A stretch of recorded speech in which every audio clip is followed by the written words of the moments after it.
This is a golden resource मेरे class 10th मेरे JEE IIT निकालने के। तो जब मैं तुमको बोल रहा हूँ कि भाई मैंने अब एज एन आईआईटी तुम्हें बता रहा हूँ, बहुत लोग तुम्हें इस चीज़ के लिए डराएंगे कि इस चीज़ को समझो कि एक तुम्हारा नॉर्मल क्वेश्चन है कि ये डिस्टेंस लगाना है, स्पीड लगाना है, इससे अच्छा तो ऑब्वियसली गलत है। तो तुमने मॉरल वैल्यू भी सीख ली, कॉम्पिटेंसी भी सीख ली, क्योंकि इसके बिना 95% मार्क्स जो पेपर में फोटो निकलता है वो क्लास 10th बोर्ड्स में 95% मार्क्स लाए जा सकते हैं। क्या मैं अभी जीरो से भी स्टार्ट करूं? देखो, मैं जेई का मेंटर हूं, बट एक चीज मैंने समझी कि अगर क्लास 10th के बोर्ड में तुम अच्छे मार्क्स लेके आते हो एंड स्पेशली 95% जैसे स्कोर लेके आते हो तो एक कॉन्फिडेंस बूस्ट होता है, एक फाउंडेशन मिल जाता है। तो अगर तुम क्लास 10th के बच्चे हो तो ये वीडियो एंड तक जरूर देखना। मैं पूरा डिकोड करूंगा कि कैसे 95 प्लस से ज़्यादा परसेंटेज लाने हैं। अगर 11th के और 12th के हो तो तुम्हारे छोटे भाई बहन होंगे, उनको जरूर ये वीडियो शेयर करना, because this is a proof कि मैंने मेरे 10th पे, अगर तुम पूरी मार्कशीट देखोगे, पूरे ग्रेड देखोगे, उस समय ग्रेडिंग सिस्टम होता है, तुम्हें ए ग्रेड भी नहीं मिलेगा, सारे A1 ग्रेड मिलेंगे। मैंने मेरी 10th क्लास में विद वेरी स्मार्ट स्ट्रेटेजीज बहुत अच्छे से बहुत अच्छे ग्रेड हासिल किए थे, हाईएस्ट ग्रेड्स हासिल किए थे। सो इस बात को समझना कि कैसे मैं पूरा एक रोड मैप दूंगा, इसमें तुम्हें क्या क्या कवर करना है वो सब बताऊंगा, सब्जेक्ट वाइज स्ट्रेटेजी भी बताऊंगा। तो अगर क्लास 10th बोर्ड में 95% मार्क्स की स्ट्रेटेजी देख रहे हो तो एक आईआईटीएन से समझना इससे बेटर क्या ही हो सकता है। बहुत ध्यान से समझेंगे, बट उससे पहले जैसे हम हर बार करते हैं कि एक कन्विक्शन खुद को देंगे। कमेंट सेक्शन में जरूर लिखो, फटाफट लिखो, I will score 95 above marks in 10th। ठीक है, जब तक खुद को कन्विक्शन नहीं दोगे तब तक कैसे समझेगा कि भाई तुम सच्ची में इस ड्रीम के लिए बने हो, इसके लिए मेहनत कर रहे हो। तो कुछ स्टेप्स डिस्कस करेंगे, फिर हर सब्जेक्ट की स्ट्रेटेजी डिस्कस करेंगे। वीडियो थोड़ी लंबी हो सकती है, लेकिन हमें यही फोकस करना है। एंड तक देखे, 1.2x तक देखोगे कोई दिक्कत नहीं है, बट एंड तक देखना। This is a golden resource मेरे क्लास 10th मेरे जेई आईआईटी निकालने के सबके एक्सपीरियंस मिला के तुम्हें बहुत सिंपल ब्लूप्रिंट दे रहा हूँ। अभी तुम्हारे पास नवंबर, दिसंबर, जनवरी 3 महीने हैं लगभग पूरे, और अभी अक्टूबर के भी कुछ समय। सबसे पहले बात करते हैं सिलेबस की।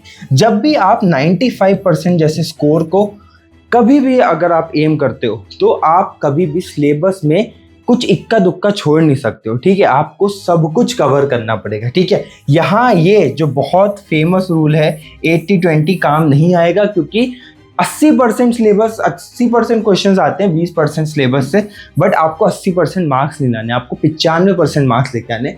First thing is you have to complete your entire syllabus. ठीक है, 100% सिलेबस कंप्लीट होना चाहिए एंड पॉसिबल है।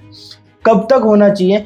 बहुत सिंपली आपका दिसंबर एंड तक या फिर Jan 15 तक आपका सिलेबस कंप्लीट हो जाना चाहिए। क्यों? क्योंकि उसके बाद आपको रिविजन्स भी करने पड़ेंगे। अभी मैं क्या कर सकता हूँ भैया? अभी आप कर सकते हो, आप पास्ट चैप्टर्स के रिवीजन चालू कर दो। अब रिवीजन में क्या करना है वो भी बताऊंगा, मैंने कैसे किया था, मैंने कैसे ये वाले फेज को यूज़ किया था जो दिवाली के होते हैं, जहाँ पे थोड़ी कम पढ़ाई होती है।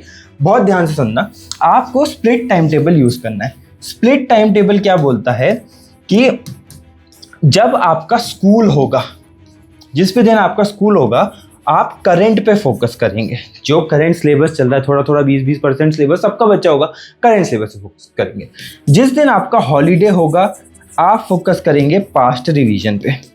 ठीक है, इससे जब तक दिसंबर आएगा, जनवरी आएगी, आपका पूरा सिलेबस भी कंप्लीट हो गया होगा एंड पुराना 70-80% सिलेबस रिवाइज भी हो गया होगा। 10th का सिलेबस इतना ज़्यादा नहीं होता है। आप अगर संडे, दिवाली हॉलीडेज, कुछ और एक्स्ट्रा हॉलीडेज जब मिलेंगे, उसका यूज़ करके आराम से split time table is a very powerful technique, जिससे आप सब कुछ समझ सकते हो। कमेंट में जाके लिख दो, मैं मेरा 100% सिलेबस कवर करूँगा, क्योंकि इसके बिना 95% मार्क्स जो पेपर में फोटो निकलता है वो नहीं आ पाएगा। दूसरी चीज़ है क्वेश्चन प्रैक्टिस, कि आपको क्वेश्चन प्रैक्टिस कहाँ से करनी है। देखो, एक चीज़ तो बहुत सिंपल है, 10th क्लास का पेपर NCERT से बाहर नहीं आता है, देन आपके जो पास्ट ईयर के क्वेश्चंस होते हैं उससे बाहर नहीं आता है, एंड कुछ गुड बुक्स की सैम्पल पेपर्स आप कर सकते हो, जैसे ओसवाल की आती है, एड्यूकार्ड की आती है, आप इन सैम्पल पेपर्स कर सकते हो। इतनी क्वेश्चन प्रैक्टिस करनी है, इसके ज़्यादा कुछ नहीं करनी है। एंड अगर आप अच्छे स्कूल में पढ़ते हो तो आपके नोट्स के जो क्वेश्चन है आप उसको भी कवर कर लो। प्लस साथ ही साथ एक चीज़ को जरूर ध्यान रखना, आपको प्री बोर्ड्स देने ही देने हैं।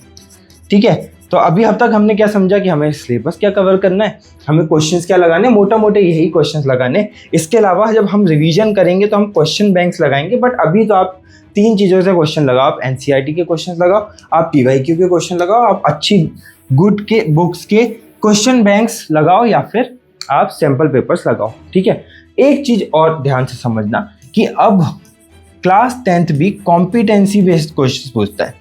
तो कॉम्पिटेंसी बेस्ड क्वेश्चंस को समझना एक चीज़ है, उसको के लिए प्रिपेयर कैसे करना है उस चीज़ के। देखो अब एज एन आईआईटीएन तुम्हें बता रहा हूँ, बहुत लोग तुम्हें इस चीज़ के लिए डराएंगे कि कॉम्पिटेंसी बेस्ड क्वेश्चंस आ गए, ये आ गए, वो आ गए। इन दी एंड कुछ नहीं है।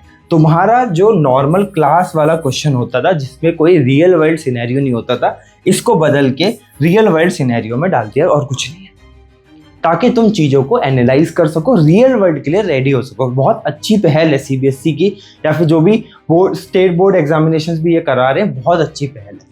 क्योंकि तुम बेसिकली इस चीज़ को समझो कि एक तुम्हारा नॉर्मल क्वेश्चन है कि ये डिस्टेंस लगाना है, स्पीड लगाना है, इससे अच्छा है कि तुमने एक रियल वर्ल्ड प्रॉब्लम सोची कि भाई तुम सुबह उठे इतने बजे, तुम्हारे फादर लेट हो रहे थे, तुम लेट हो रहे थे, उनने अपनी स्कूटर की स्पीड 5 किलोमीटर/आवर से ज़्यादा बढ़ा दी, क्या तुम टाइमली स्कूल पहुँच पाओगे या नहीं। फिर उसके नीचे 2 क्वेश्चन पूछते कि स्पीड करना, ओवर स्पीड करना क्योंकि आप लेट हो रहे हैं, वो सही है या गलत। तो ऑब्वियसली गलत है। तो तुमने मॉरल वैल्यू भी सीख ली, कॉम्पिटेंसी भी सीख ली, तो इस तरीके के क्वेश्चंस करना कोई गलत बात नहीं। अब रिवीजन कैसे करना है, तो वो सीधी सिंपल बात है। हमारी टाइमलाइन के हिसाब से हार्ड स्टॉप हमारा Jan 15 है, जब तक हमारा सिलेबस कंप्लीट हो जाना चाहिए। अब इसके बाद हमें 2 रिवीजन करनी है। ठीक है, रिवीजन 1 करना है, रिवीजन 2 करना है। रिवीजन 1 होता है 1 मंथ का, जिसमें हमें Jan 15 से लेकर Feb 15 तक कंप्लीट नोट रिवीजन करना है। ठीक है, मतलब अभी तक जो पढ़ा है, एक रिवीजन तो सिलेबस के साथ करता रह गया, वो हमने पहले ही बताया। सेकंड रिवीजन में तुम्हारे नोट्स में जो जो लिखा है, तुम्हारी थ्योरी में जो लिखा है, सब पढ़ते रहो, सारे क्वेश्चंस लगा लो, सबको रिवाइज कर लो 1 महीने के अंदर। बहुत छोटा सिलेबस है।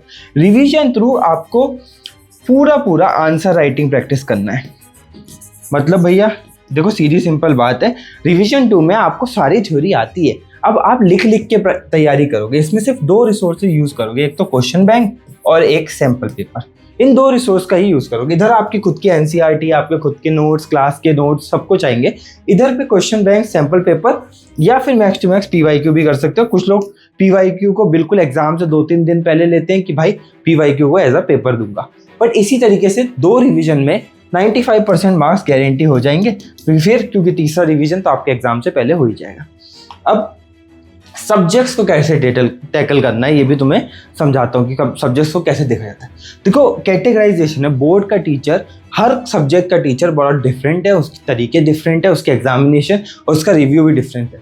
तो जब मैं तुमको बोल रहा हूँ कि भाई मैंने जब पूरे सारे में 100% ऑलमोस्ट सिक्योर किया, तो कैसे किया, हर सब्जेक्ट की डिफरेंट स्ट्रेटेजी बना के। बट उससे पहले सब्सक्राइब कर लो, बिकॉज तुम अब 10th खत्म कर रहे हो, उसके बाद तुम obviously competitive examination, entrance examination की प्रिपरेशन करोगे एंड एक आईआईटीएन मेंटर को अभी से चूज करोगे, कनेक्ट करोगे। इससे बढ़िया बात कुछ नहीं हो सकती। अब समझते हैं दोनों सब्जेक्ट की स्टडी।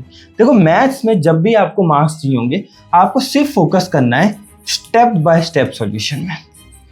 ठीक है, मैथ्स का सीधा सिंपल तरीका है, आपको स्टेप बाय स्टेप रहना पड़ेगा और कुछ नहीं मांगता मैथ्स। ठीक है, अगर कोई ज्योमेट्री है तो मे बी थोड़ा बहुत आपको डायग्राम्स मांग ले, वरना मैथ्स के एग्जामिनर की सीधी सिंपल रिक्वायरमेंट होती है step by step clean solution. Maths की जब भी आप प्रैक्टिस करेंगे कोई स्टेप मिस नहीं करेंगे। आंसर मैटर नहीं करता, स्टेप मैटर करता है, क्योंकि स्टेप काउंटिंग होती है, स्टेप मार्किंग होती है। ठीक है, तो हर स्टेप को लिखेंगे, देयरफॉर लिखेंगे, रीजनिंग लिखेंगे, सब कुछ लिखेंगे एंड अच्छे से प्रॉपर स्पेसिंग रखेंगे। साइंस की क्या रिक्वायरमेंट होती है? साइंस की रिक्वायरमेंट होती है आपको पॉइंट बेस्ड आंसर लिखना है, प्लस रीजनिंग होनी चाहिए उसमें। मतलब उसमें आप कहानियां मत करो, कहानियां इंग्लिश, हिंदी, सोशल साइंस के लिए। यहाँ पे आपको कहानियां लिखने की जरूरत नहीं है। एग्जामिनर ने सीधे आपसे पूछेगा कि भाई क्या क्या चीजें हैं, आपको सीधे उसका जवाब देना है। आपको यहाँ पे रीजनिंग लिखनी है, लॉजिक लिखनी है, उसके अलावा कोई कहानी नहीं। आप पॉइंट बाय पॉइंट लिखे, बहुत सिंपल लिखे। एंड स्पेसिफिकली अगर हम बायोलॉजी की बात करें तो जितना ज़्यादा हो सके उतना डायग्राम आप जरूर बनाएं, इवन इन फिजिक्स। ठीक है, आपका जब ऑप्टिक्स वगैरह आएगा वहाँ पे भी आपको डायग्राम बनाना ही बनाना है। ये इन दोनों की स्ट्रेटजी हो गई। अगर तुम्हें एक्चुअल में ये चाहिए कि मैं हर टॉपर की आंसर शीट को भी एनालाइज कराऊं तुम्हारे को ऐसी वीडियो में कि वो कैसे लिख रहा है, क्या कर रहा है, तो वो भी बता देना, वो भी हम कर लेंगे अगली वीडियो में, कमेंट में बता देना। नेक्स्ट आगे हिंदी इंग्लिश ये सब्जेक्ट कैसे होते हैं। इधर फर्स्ट ऑफ ऑल जो सबसे पहली चीज़ें आती है वो आती है प्रेजेंटेशन।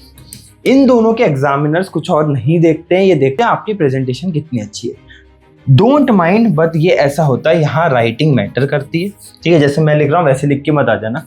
यहाँ ऑब्वियसली स्पेसिंग मैटर करती है, ठीक है। यहाँ पे अगर आप कुछ कट करोगे, अनटाइडी कुछ चीज़ें करोगे, तो वो ऑब्वियसली एग्जामिनर्स को दुख देंगी, वो आपके मार्क्स काटेंगे।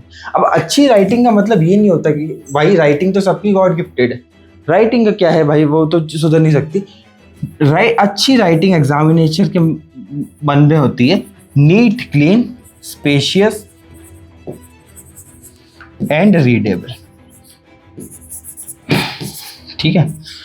अगर आपकी राइटिंग नीट है, क्लीन है, स्पेशियस है, रीडेबल है, उसको तकलीफ नहीं हो रही है आपकी आंसर को पढ़ने में, it's a good hand writing. लिखने में कोई सजा के एल लिख रहा है, कोई ऐसे एल लिख रहा है, उससे फ़र्क नहीं पड़ता है। ये सारी चीज़ें होनी चाहिए, बहुत ध्यान से। इसके साथ साथ यहाँ पे आपको कंटेंट रिच रहना है, ठीक है। आपको अगेन स्पेसिंग यहाँ भी मैटर करती है। आपको पैराग्राफ राइटिंग बोर्ड्स में कभी करनी ही नहीं है कि मेरे को बहुत बड़े बड़े पैराग्राफ, ऐसे नहीं लिखा जाते बोर्ड्स के answer. 2 line spacing, 2-3 line spacing, 2 ऐसे ही लिखी जाती है। This is the way, this is not the way. तो ये आपका हिंदी इंग्लिश का हो गया। देन आपके सोशल साइंस की बात करें, ये भी समवॉट सिमिलर होता है। मतलब इसमें आपको कंसाइज आंसर्स तो लिखने ही होते हैं, बट आपको हमेशा डायग्राम्स लिखने होते हैं, क्योंकि इसमें डिफरेंसेस आते हैं। आप इसमें मैच वाले में हमेशा कॉलम एंड टेबुलर फॉर्म में चीज़ों को लिखें। एंड यहाँ पे डेट्स, फैक्ट्स, नंबर्स, इन चीज़ों की बहुत ज़्यादा वैल्यू है। एग्जामिनर सोशल साइंस का खुश हो जाता है इतना देख के कि भाई ये चीज़ें लिख दी हैं, मतलब बच्चा पढ़ के आया है, ठीक है। उसके साथ साथ बाकी सब में तो सब कुछ कॉमन है। ये सब्जेक्ट वाइज आपकी स्ट्रेटेजी हो गई। करना सारे सब्जेक्ट के लिए सिमिलर है कि आपको सिलेबस कंप्लीट करना है, रिवीजन करना है, क्वेश्चन प्रैक्टिस करनी है, कॉम्पिटेंसी बेस्ड चीज़ों को देखना है और आंसर राइटिंग करनी है, ताकि आप इस तरीके से इस फ्रेमवर्क को समझ पाएं। और अगर इतना कर लोगे तो वो जो ड्रीम परसेंटेज है, जो तुम्हारे फादर, तुम्हारी मदर, सबका ड्रीम परसेंटेज होता है, ये 95% इसको अचीव कर लोगे। देखो, सबसे पहला सपना पेरेंट्स का बोर्ड्स में मार्क्स का होता है, फिर होता है कि IITian बनेगा, NITian बनेगा, डॉक्टर बनेगा, बच्चा CA बनेगा। तो इसको तुम अचीव कर सकते हो। अगर वीडियो अच्छी लगी तो सब्सक्राइब करना, लाइक करना, अपने दोस्तों के संग भी शेयर करना, क्योंकि ये कोई एंट्रेंस एग्जाम या कॉम्पिटिटिव एग्जाम तो है नहीं कि वो तेरी से अच्छी रैंक ले आएगा। सबके मार्क्स अच्छे आने चाहिए, एक अच्छा फाउंडेशन बनेगा। और कमेंट में मुझे ये और बता दो कि तुम्हें क्या वीडियो चाहिए आंसर राइटिंग पे, कि आंसर राइटिंग कैसे की जाती है, और क्या आपको हर सब्जेक्ट पे भी वीडियो चाहिए कि हर सब्जेक्ट को कवर करके मैं एक वीडियो बनाऊं जिसको मैं बहुत डिटेल में समझाऊं कि इस सब्जेक्ट की क्या स्ट्रेटेजी होनी चाहिए। मुझे कमेंट में जरूर बता देना। मिलते हैं अगली वीडियो में। Till then keep working hard.